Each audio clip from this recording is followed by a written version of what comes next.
我们这一次的课程主要在探讨怎么样带人，怎么样用人。我觉得这是每一个主管都必备的一个素养。你不会带人，有再多人给你都没有用；你不会用人，有再好的人才也等于零。所以，身为总裁也好，做哪一个阶层的领导也好，我们最要紧的就是怎么样把人带出来，怎么样把人用的让他尽心尽力。这个尽心尽力很难。我们会感觉到，以前我们叫做人事管理，现在我们突然间变成人力资源管理。各位觉得这样是进步吗？仔细想一想，是退步。因为你把人当作一种资源，各位要小心，人不是资源，人是主体，人的主体性很重要。人活着本身就是有价值的，没有一个人活得没有价值。我们今天很轻易说这个人没有价值，我不太赞成这样。西方人是说你为我所用，你就有价值；你没有为我所用，你就没有价值。这个是把人当工具，把人当物看待，不好。人活着，不管他有没有成就，不管他这一辈子经历怎么样，他都是有价值的。因为人本身就是一个主体性的东西。所以任何东西都可以当作资源，只有人他不是资源，人是来应用资源的主体。所以怎么样把人当作人来看呢？这是我们身为领导一个最基础的一个认识。那人事管理又是什么呢？人事管理不是管人的。所以很多人一开口就说我管多少人，我就知道他一定做得很辛苦，而且效果不好。因为人是不能管的，你一管他，问题百出。我们人事管理是人的事物的管理，我们管事物，不管人。所以我们说这个人管事，这个人管事，我们不太主张去管人。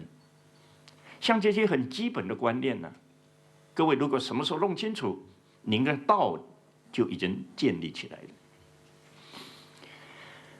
我们可以看出来，现代化很多东西不是进步，不要以为现代化就是进步。人有时候越活越糊涂。我们比较遗憾的是什么？就是大家都在谈人事管理，大家都在看人力资源管理的书，有没有谈到这个问题？各位想想看，用人的极致是什么？这个人最了不起的表现是什么？那个境界在哪里？没有。我们可以看出来，人如果自动自发，跟人被动，那个状况完全不一样，那个状况完全不一样。所以要用人，要用到他自动自发、心甘情愿，然后去把事情处理得很圆满，而不是做完了就算了，也不是说我尽心了，都不是。如何使一个人心甘情愿的、自动自发的为这个团体而贡献他的心力，这个才叫做人力资源的极致。那西方到现在他是没有办法的，因为他对人性的了解不够深。你看他们都谈自动化，自动化，我相信在座很多自动化专家，一谈到 automation， 你马上想到设备自动化、制造流程自动化、仓储自动化，什么都可以自动化，就从来没有人谈过人力自动化。只有中国人知道怎么样让人自动自发。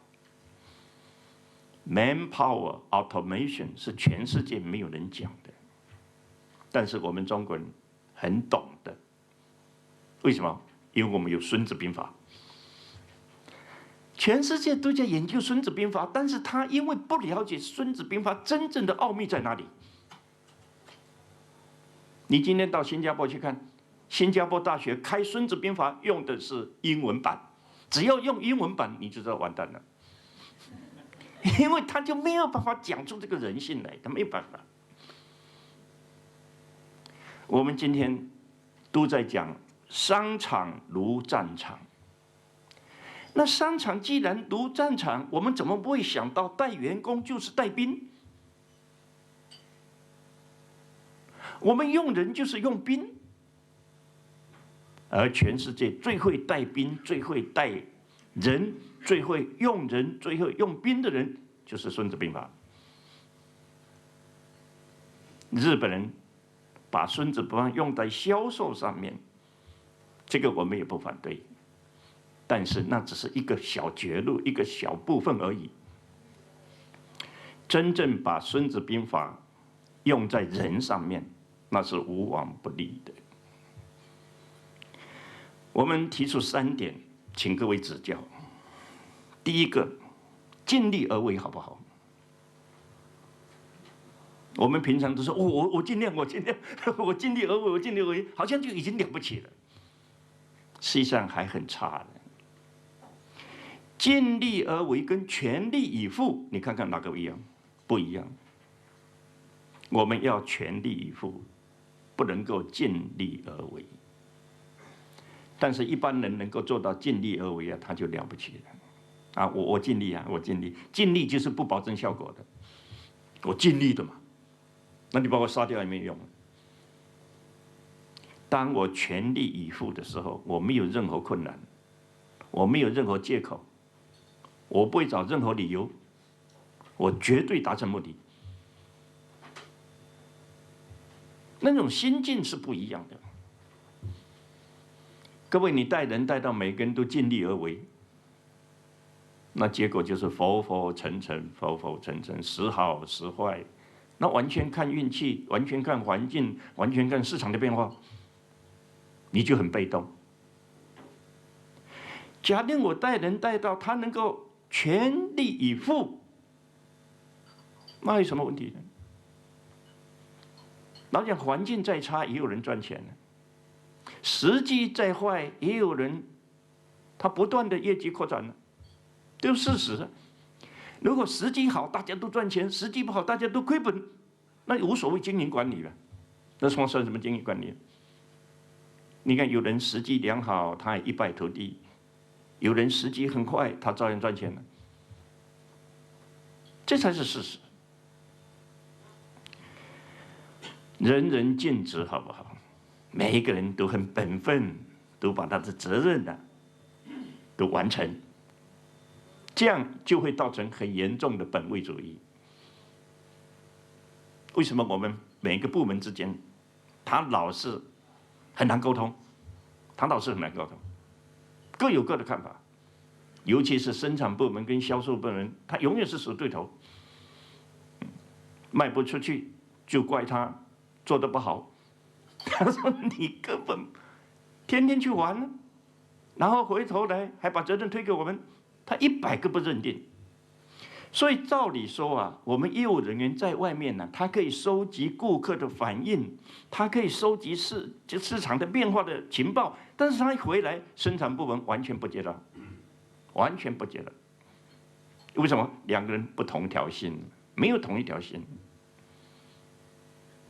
所以你把这2个东西合起来看看，一个叫做人人尽职，一个叫做同心协力。你看一不一样？就不一样。他每个部门一条心，那一定本位主义。我相信各位受苦最多的就是本位主义，财务只想财务，他不顾其他的；生产只想生产，他其他的完全不管，那就都不起来嘛。这个组织就组织不起来了。第三点，我们今天忠诚度到底是短暂的还是长久的？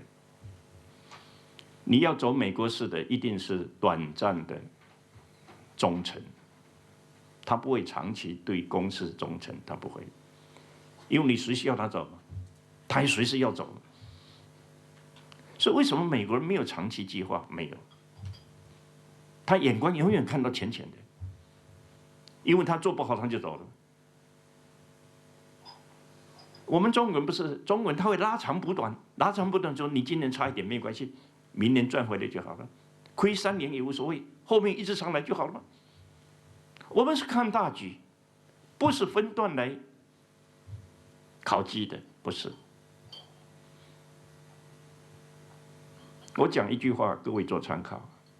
你看这10几20年来，有一个人他是到处跳槽，那边薪水高，我马上过去；那边职位高，我马上过去，好像很厉害。这个人是稳扎稳打，就在这家公司慢慢升迁，慢慢加薪。10年下来，2个人到的水平差不多，差不多。这是一般人没有注意到的。开车就好了，有一部车转，这部车走走停停，走走停停，什么时候到达目的地？你去算，相差不了5分钟，相差不了5分钟。你总以为那个很会钻的人一定跑得很快，没有这回事情。他只有一种东西快，就是死得更快。像这个就是只有术而没有道所造成的恶果。好，我们现在慢慢可以知道，既然全世界都公认《孙子兵法》是兵法里面最上乘的，而我们又是最了解《孙子兵法》的人，我们为什么不用它？中国人厉害就是家家有兵法，人人都会用计。你看哪个人不会用计？脑筋一动，计就出来了。中国人那个死记是世界上第一。那这个我们很擅长的东西，我们摆在家里不用，我们去学那一套，那不是跟自己过不去吗？我们应用《孙子兵法》来使得组织成员，我们称它为组织成员，我们没有叫它人力资源，没有。让组织成员自动自发，增加生产力，提高竞争力。那能不能做到？我想这个系列讲下来，各位应该会非常清楚。首先，我们来解释一下什么叫做兵法。兵法有2个意思，一个是广义的，一个是狭义的。狭义的兵法就是用兵的方法，就叫兵法。我这个人很会用兵，那他就是个大将军了。大将军就是会用兵而已。大将军很少自己去打仗的，很少。打到最后剩下他一个，那一定是败的。所以什么事情要大将军自己出动啊，那是危急的很。他是善于用兵。自己根本动都不要动的，那就是懂得兵法。广义的那就不一样了，它包括什么？包括战争哲学，就是我们所讲的道，也就是今天你的经营理念。我觉得经营理念是一家公司最要紧的东西。本公司为什么而存在？这个就是我们的军事哲学。包括他的将军思想，你为什么要建立这个军队？为什么？你的思想在哪里？你是要来保卫自己呢，还是要去攻击别人？你是为正义而心思呢，还是为抢夺人家的财物而到处乱打仗？这是你建军的一个思想。然后军事制度。没有一个军队没有制度，就好像我们今天没有一家公司是没有制度一样。那问题，你的制度是摆在哪里？有的制度是来压榨员工的，有的制度是让员工成长的，有的制度它是看短暂的，有的制度是看长远的。比如说，有的公司非常赚钱，他们就福利很高，然后待遇很好。这种思想好不好？这种思想就是压榨人的，而不是培养人才的。为什么？就说我重赏之下必有勇夫，然后让你们拼命的干，拼命的干，那公司越赚钱，这些人呢越不长进。一个人整天只知道工作，而不知道去充电，不知道充实自己的人，最后是报销的。所以这种公司，它只有5年的寿命，5年以后，他公司就不要他了，有没有用了？然后再发一批人来，又用重赏之下必有勇夫，然后5年以后再换一批。你去看这些公司很多。相反的，我这家公司赚很多钱，我待遇只比人家高一点点，我不会高得很多，免得引起你这个心理的不平，免得引起同行的破坏。我的奖金也不会给你太多，但是我会让你轻松，我会多请一些人，然后让你有时间，公司给你钱，你去进修，我买书给你都可以。这才是爱护人才、培养人才的一种做法。可是我们今天的看法刚好是相反的，这表示我们观念很多是不正确的。公司是要长远的，而不是短暂的。你看，你骑脚踏车，你去打气，打得太足了，骑起来都很难过，而且胎很容易就爆掉了。连打气都不能打得太足。现在我们给他高薪，给他高额的年终奖金，把他气打足了，5年之后，这个胎就爆掉了，就爆掉了。那是伤害人的做法，包括他的用兵策略。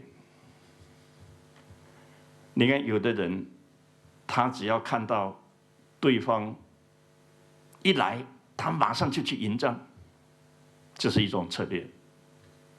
有人是会等对方安定下来才去打他，有另外一种策略。有的人根本我就不打你，让你在这里安顿下来，然后慢慢把粮吃光，把水喝光，大家疲惫不堪了，你自己就回去了。太多的方法，打仗不是只有一种方法，不是说我勇敢就好，不是，不是说我不怕死就好，也不是。像这些才是我们身为一个领导应该把它弄清楚的。中国的兵法为什么那么受世界的重视？为什么？全世界都有兵法的，怎么会没有兵法？西方有西方的兵法，中国有中国的兵法，但是全世界公认《孙子兵法》是最了不起的一部。《孙子兵法》到底是谁写的？我们争论不休啊！说是孙武写的，说是孙膑写的，但现在已经没有什么好争的，因为出土的都已经告诉我们，孙武有孙武的兵法，孙膑有孙膑的兵法。我们今天所讲的《孙子兵法》是指孙武所写的13篇，《孙子兵法》13篇，简简单单，但是内涵很深，真正用起来是很了不起的。《孙子兵法》，中国兵法，它有3个特征，这3个特征是全世界的兵法赶不上的。第一个特征是什么？它是以人为中心，它永远以人为中心。因为孙子是充分的了解人性，他知道人性是什么？人性不喜欢打仗，人性不喜欢打仗。所以你如果强迫他去打的话，他会逃，他就会逃。人性是希望怎么样？大家客客气气、和和平平，然后彼此分享，好好过日子。可是为什么他要打仗呢？就是只有他认为应该打，他自己死了也甘愿的时候，这个时候士气最高。各位已经体会了，一个人自动要参与这个战事的时候，他没有什么顾虑，他不会考虑说：“哎呀，我的武器不如你呀，我的数量不如你呀，我的粮饷不如你，我什么都不如你。”他不会，他不会。打仗不一定武器强的人打赢了，打仗不一定粮食充足的人打赢了，不一定。当然有它的优势，但是不一定会战胜。第二个，我们以水做对象。孙子兵法讲来讲去就讲一个字，叫做水。事实上，我们中国人整个都是向水学习。为什么？因为我们这条黄河。我们为什么我们说我们是黄河的子孙？黄河是我们的母亲，为什么？因为我们受这条河啊，用这2个字比较不好意思的折磨，几千年搞它没有办法，我们拿它没有办法。你看，同样长江，我们没有说长江这样那样那样，我们就说黄河，因为我们是黄河磨练出来的。黄河这条河是捉摸不定。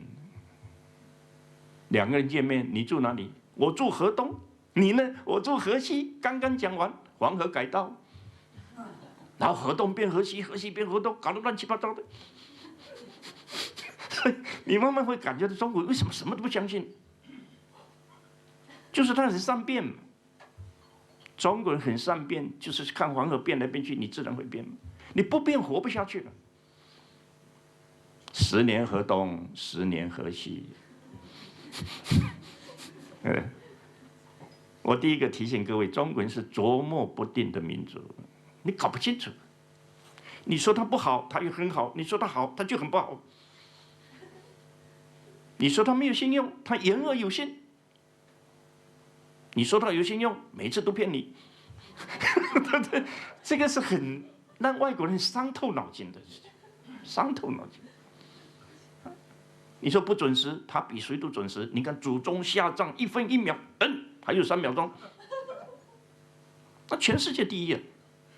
可是你说守时，他一等2个小时、3个小时，他无所谓。你要从这里去了解，水是孙子掌握的最好的一点。我们也会从这里找到很多很多的东西。然后我们以中为标准，我们的标准就是一个字：中。中是什么？中就是合理，就是合理。当然，一个人100%有信用好不好？其实也不见得好。有时候有信用，有时候没有信用，那怎么办呢？合理就好。你慢慢从这个去了解啊。一个人听话好不好？也不一定好；不听话好不好？也不好。合理的听话就好。不要完全听话，完全听话就变奴才嘛。任何事情无所谓好坏，合理就好。这句话是非常重要的。西方人一直分好坏，一直分好坏。有什么好坏？没什么好坏，合理就是好。这3句话我们再说一遍，因为它是骨干。以人为中心，以水为对象，以中为标准。我们可以看到，人是喜欢自动的，人是喜欢自动的。我们长期以来都被灌输说中国人很被动，要小心。中国人当然被动，为什么？因为你环境没有造成他自动嘛。中国人为什么被动？因为他心里头不愿意嘛，他干嘛自动呢？中国人为什么不自动？缺乏好的领导。你一领导好，他就自动了；你领导不好，他干嘛自动？所以我们为什么要选择老板？我们会选择老板。最会选择老板的人是谁？诸葛亮。诸葛亮宁可在家里面睡觉，他都不出去找工作。就他的态度就这样。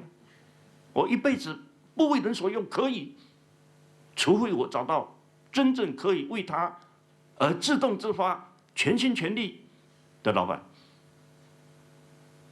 只有这种高水平，他才找到真正好的老板。所以刘备就来了，对不对？你天天去找工作，你就找不到刘备呀。刘备来了以后，他还要考验刘备是不是真的有诚意，还是只是装成有礼貌而已。最后他觉得值得，然后他就全心全意，鞠躬尽瘁，死而后已。诸葛亮一生是很自动的，从来没有人怀疑诸葛亮被动。诸葛亮被动，你看刘备死了以后，后主根本就不要他打仗了，你给我守住就好了，你干嘛六处击山？他不需要嘛，每次都是自请要去打曹操。一个人如果被动的话，他就开始混，他就开始摸鱼，他就开始装糊涂，然后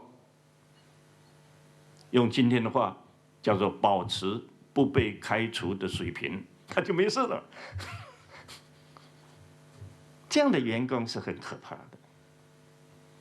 员工不能自动自发，公司的士气一定是往下走，不可能往上走的。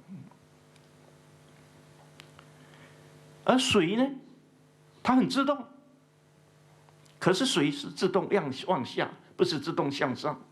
水没有自动向上，水往低处流。水是很自动，你看水，它能流动的时候，它绝不停下来；它不能流动，它还是暂时不流动。只要有机会，它马上就流动。天底下水是最自动的，可是偏偏它是往低处流。那员工如果一自动，他向下走，你就惨了。员工自动什么？自动放假，对不对？然后自动减低工作，然后自动加薪，他什么都自动，公司就完蛋，公司就完蛋。所以你不能让员工像水一样的自动往低处流，不可以。你一定要想办法让他往高处去走。那这个时候呢，我们就提出一个标准，叫做合理的自动。你看，连自动都要合理，那这个就是我们这次要探讨的人力自动化。人力自动化，因为它有目标，它有整体的计划，它有要求的绩效，它有期限，它有它质量的标准，所以这种自动不是盲目的自动，而是整体化的自动，而是可以达到我们预期目标的一种合理的自动。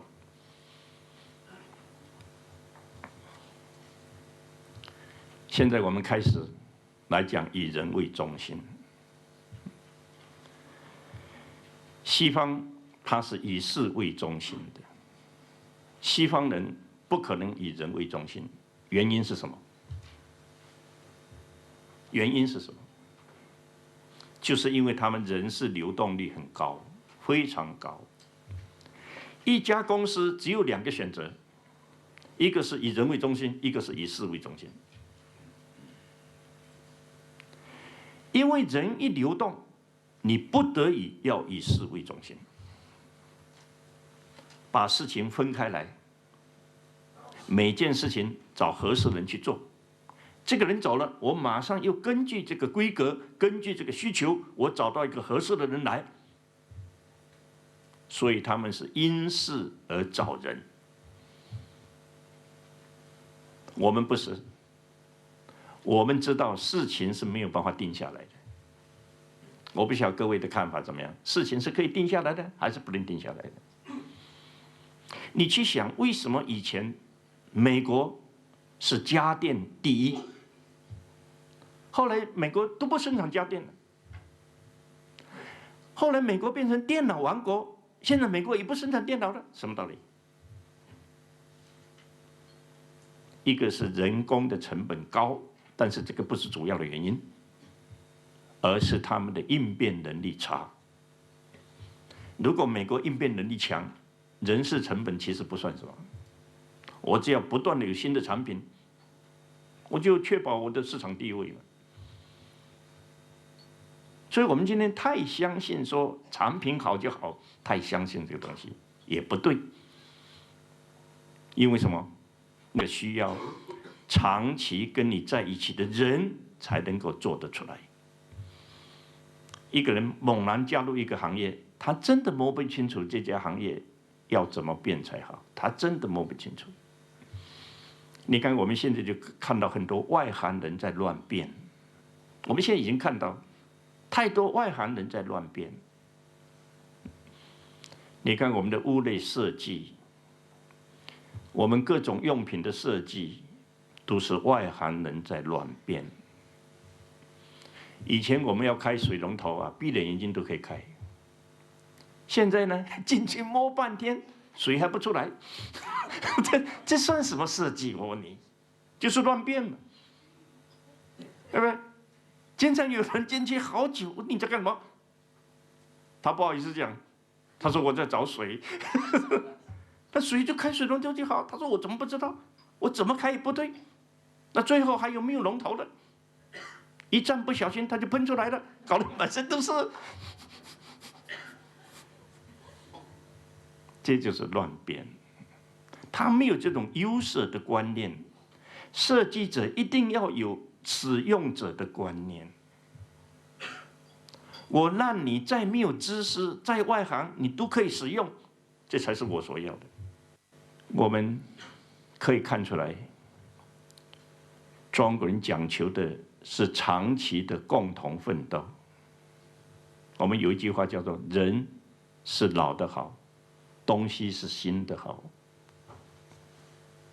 这是西方人很难接受。西方人都是一次性，一次性，一次性，那谁也不保惜嘛，不爱惜嘛，谁也不珍贵嘛，那谁也没有什么感情。中国人是长远性。自从接受西方一次性以后，其实闹得我们痛苦不堪。一次性这个观念是很危险的东西。人为什么是老的好？因为你知道他再坏也坏不到哪里去，顶多就这么坏吧，就这么坏，我已经知道了嘛。你现在的人，我真不知道他有多坏。我们今天很危险的。就是大家都在尝试错误，这个很危险的。尝试错误是很好的方法，但是长久这样你就没有进步了，经验累积不起来，整个的传承会受到很大的障碍。经验是要传承的，所以为什么行有行规？为什么动不动就说我这一行我已经搞了多少年了？因为我积累了很多宝贵的经验。这不是外行人所能够一下子就进入的。西方人，他人留不住，他人留不住，人留不住，那只好以事为中心。中国人呢，先从留人做起。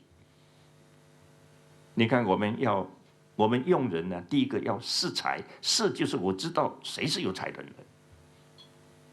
然后我要聘才，要把他聘来。现在不是，现在都用真才，真就是看不起人家的意思，聘就是看得起人家的意思。我们都受西方的影响，啊，你要来求我，那谁来求你？大家有本事的人谁来求你？你要去求他，他不一定来的。礼聘人才，而不是征求人才。人才来了以后，他就走了，那你征才的半天没有用了。人来了，要有办法留下他，叫做留才。留得下来，他才为你所用；留得下来，他才会给你经验；留得下来，他才会把心交给你，最后他全心投入。你看，我们只有回到家才会想要修理窗子，才会想到换壁纸。你住饭店，你会想要修理地毯吗？我都不相信，因为你马上要走了，马上要走，你去修理地毯干嘛？我还没有发现一个人，住到饭店里面，第一步先把地毯翻修一下，那是神经病。人只要留不住，你就留不到他的心。你只要留不到他的心，他宝贵的经验你就抓不到。而每个人都在那里尝试，最后花样是变得很多，但是没有进步，没有进步。你看，人是主体，人跟事的关系叫做人事管理，人跟物的关系叫做生产管理，叫做物料管理。人跟人的关系叫做人际关系，我们是比较喜欢把它变成人伦关系，加上伦理的因素。人跟地的关系，环境管理，以前叫做风水，其实风水就是环境管理。人跟时的关系就叫时间管理，人跟系统的关系就叫系统管理，人跟财的关系就叫财务管理，人跟资讯的关系就叫流通管理。我觉得任何事情以人为主体，然后它就发展出各种各样的管理，可见以人为中心是正确的。有人才有事，有人好办事。当领导就是找几个得力的干部，如此而已。得力的干部就是他乐意为你所用，而又真心对你，最后尽心尽力。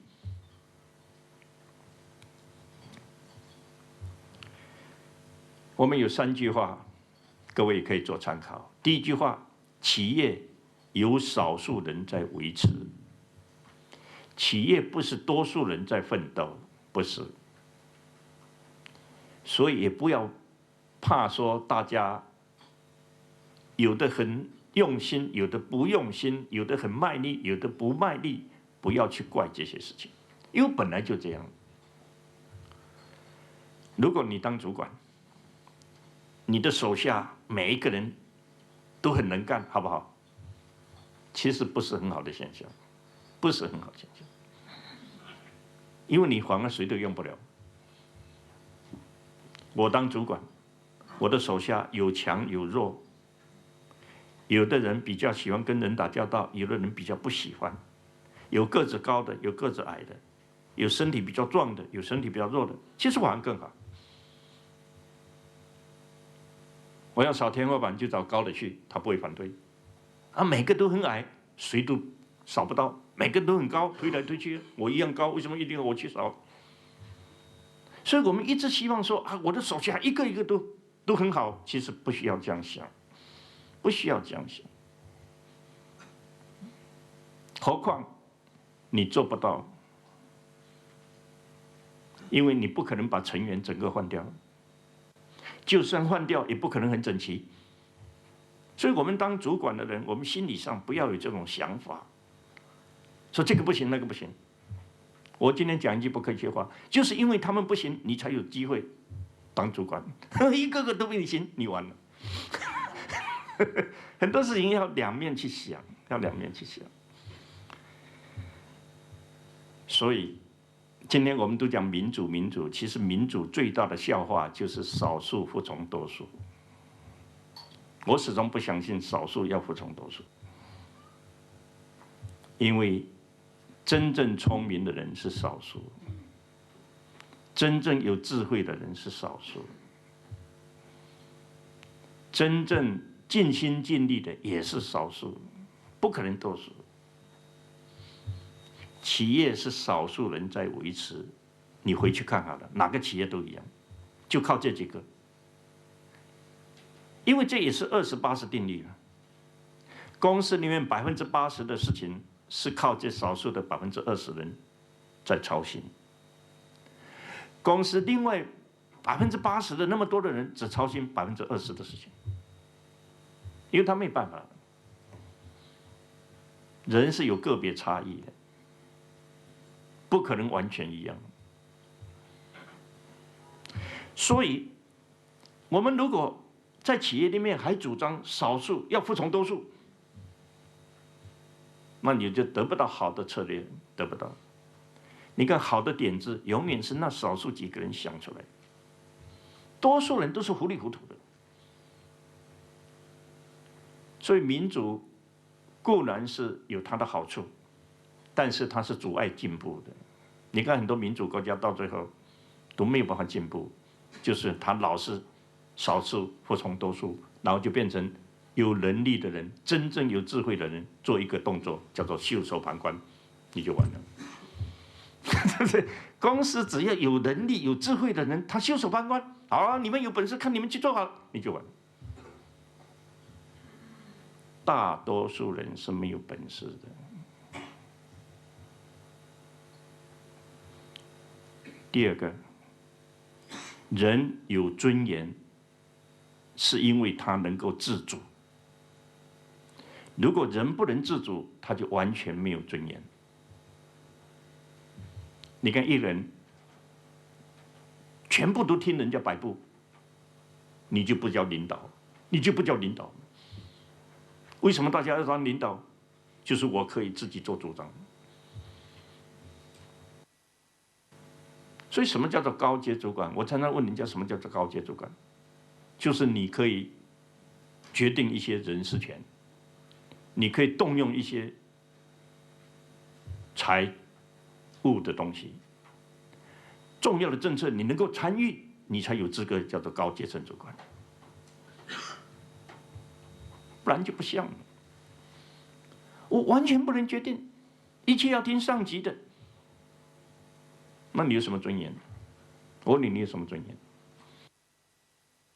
大家有没有发现说，小孩子为什么不听父母的话？就是他要自作主张。小孩子从小就很听话，你会很担心。所以做父母的，一方面不喜欢小孩不听话，一方面很担心这个小孩怎么那么听话。好好去体会一下。那小孩完全听话，那就很愚蠢了。那将来什么都没有主张嘛，最后一辈子令人摆布，他就没有出息，他就没有出息。小孩从小不听话，就表示他有自主性。你要给他合理的自主，他一生才会奋斗。你完全压抑他的自主，最后就是个典型的奴才。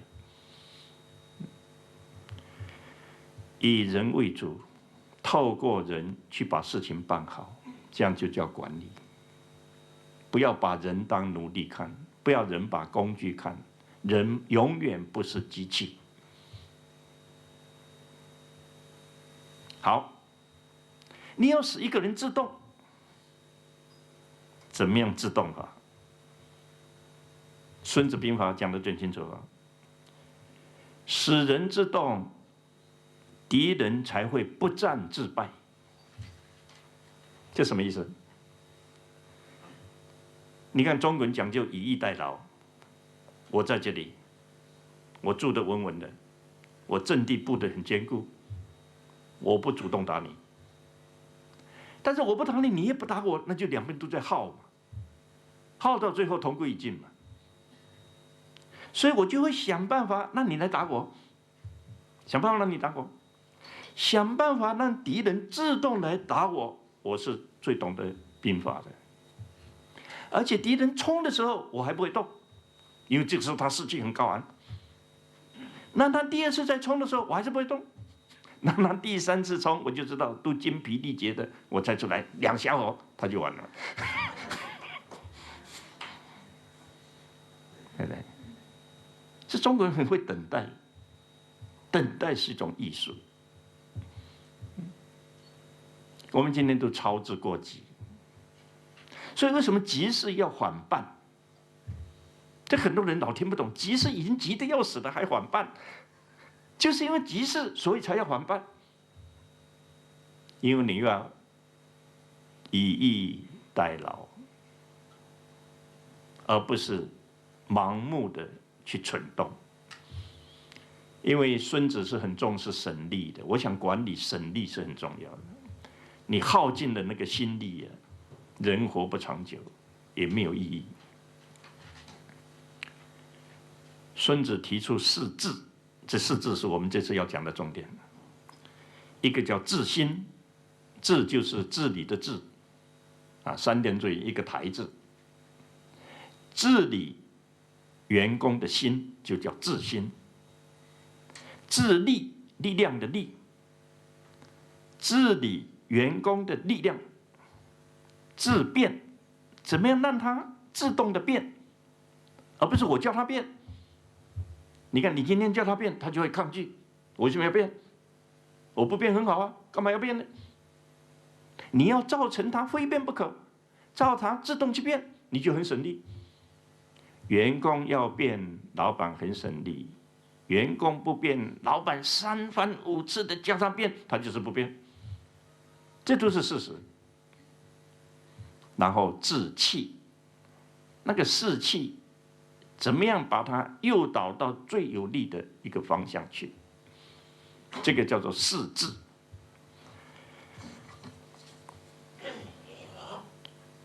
治是什么意思？治就是活用自己所拥有的利基，就是说我有我的优点，我有我的优势，然后把对方呢引导到我所希望的那个方向，我所要求的那一个地方，发挥我所希望他们的意志，这样就叫治。所以为什么重视无？我想这个比较难懂，就是说你有形，他就会抗拒；只要你有形，你表现出来，他就抗拒。这样各位才知道最高的领导为什么是好像没有领导一样。只要你有领导，他就会抗拒。你领导到让他无从抗拒起，你就成功了，你就很省力。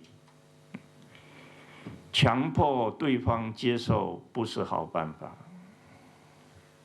所以我常常听到很多人在讲怎么样有说服力，我都劝他不要。像我一生没有说服力的观念，人是无法说服的。你又说服他，他又是抗拒你，他又是找理由抗拒，你去试好了。有一个故事，大家好好想一想。有一天呢，风跟太阳两个人在比赛，说谁的力量比较强，对不对？风说：“我力量当然比你强啊！我那个风一阵风过来，你太阳有什么？你太阳只是站在那不动嘛。”太阳就说：“那我们比一比好不好？”风说：“可以啊。”他说：“前面有一个人，他呢穿了大衣，我们谁能够让他把大衣脱下来？你试试看。”风一想到太紧了，我一刮，他大衣就吹掉了嘛。所以风就开始刮，没有想到越刮那个人大衣拉得越紧，他始终不脱，为什么？他怕被你吹掉嘛。然后太阳说过来，他什么都不做，他就一直晒，晒到那个人满头大汗，就脱掉了。你让一个人自己脱衣服比较容易啊，你强迫把他湿衣服把他脱掉，他就是不脱，你糟糕不糟糕？人自动你很省力，人被动你很吃力。谢谢大家。